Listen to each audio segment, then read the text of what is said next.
Welcome to Word Up with me, Robert Hotchkin. Let's get you built up and powered up with the Word of God. This episode's scripture is John 17:22, and I'm reading to you from the New American Standard Translation. This is what it says.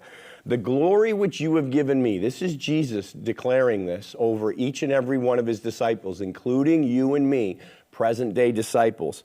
The glory which you have given me, I have given to them, that they may be one just as we are one. This is an incredible scripture. This is an incredible promise. This is an incredible prayer and decree that Jesus has made over each and every one of us. The very same glory the Father gave to him when he was in the earth. He's saying, now, as I am ascending to you, Father, I am giving them that very same glory for a very specific purpose, that they may be one with you, Father, just as you and I are one while I am here in the earth. Jesus is ascending to the right hand of the Father. He is sitting down in complete, utter, and total victory there. We are standing up as the body of Christ in the earth, and what he wants us to know is the same glory the Father gave to him as he walked the earth as the body of Christ, as the Son of God, that we are receiving that same glory as we walk the earth as the body of Christ and as children of our Father in heaven. Why is it so important that he gave us the glory? Well, it's important to remember what the glory is. You remember in Exodus when Moses says to God, hey, these Israelites are getting on my last nerve. Leading them is really trying me. Show me your glory, God. What does God say? He said, I will let all of my goodness pass before you. That's the glory of God, the fullness of God's goodness. And Jesus is saying the very same revelation, the very same knowledge, the very same experience I had of you in the earth, of the fullness of your goodness that helped me, yes, as the Son of God, but as the Son of God who became the Son of Man, as I walked the earth on behalf of every single son of man, to bring them into, to do for them what they could not do for themselves.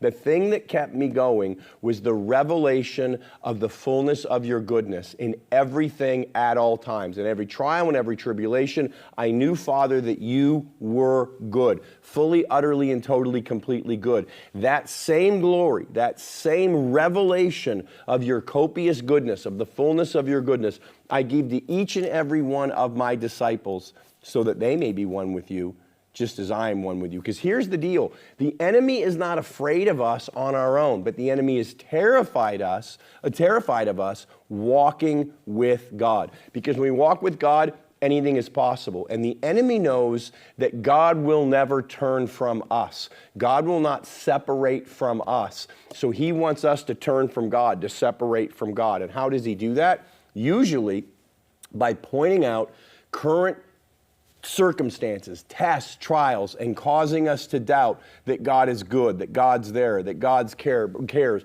But when we have a revelation of the fullness of God's goodness, when we have a revelation that God is good all the time, no matter what, especially when things don't look good, feel good, or seem good, then we will not separate from God, but we will actually press into God, expecting our God who is good to bring about good even in the midst of challenging circumstances. That's why Jesus is saying, hey, I'm declaring over every single one of you, before I ascend in total victory to sit at the right hand of the Father and send my Spirit to fill you so that you can walk as a son of God here in the earth, I want you to know I am releasing to you the very same glory the Father gave to me, the very same intimacy and connection, union, friendship, and fellowship that I walked with as a son of man who was the Son of God here in the earth.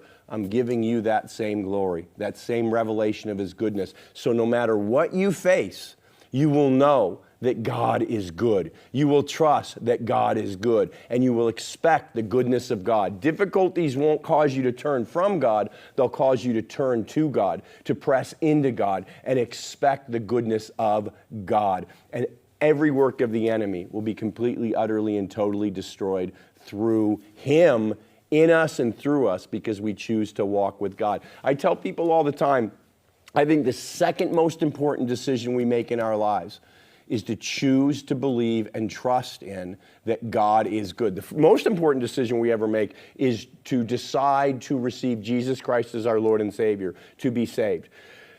But everything God did for us is not only for us to get saved, but it's for us to walk with God in the earth. And yes, we'll step from this realm into the eternal realm one day, but while we are here, we are to walk with the same unity, communion, friendship, fellowship, intimacy, connection with God that Jesus had in all things at all times. How do we do that? Through the revelation of His glory, by knowing that God is good. And that's why Jesus declared, the very same glory, the very same understanding, experience, revelation, trust, knowledge of the fullness of God's goodness that I had here in the earth, I am giving to each and every one of them in me and through me. They will know the fullness of your goodness so that they may be one with you. Ready for more? Go to roberthotchkin.com for more teachings, more resources, and more information about Robert Hotchkin Ministries and men on the front lines.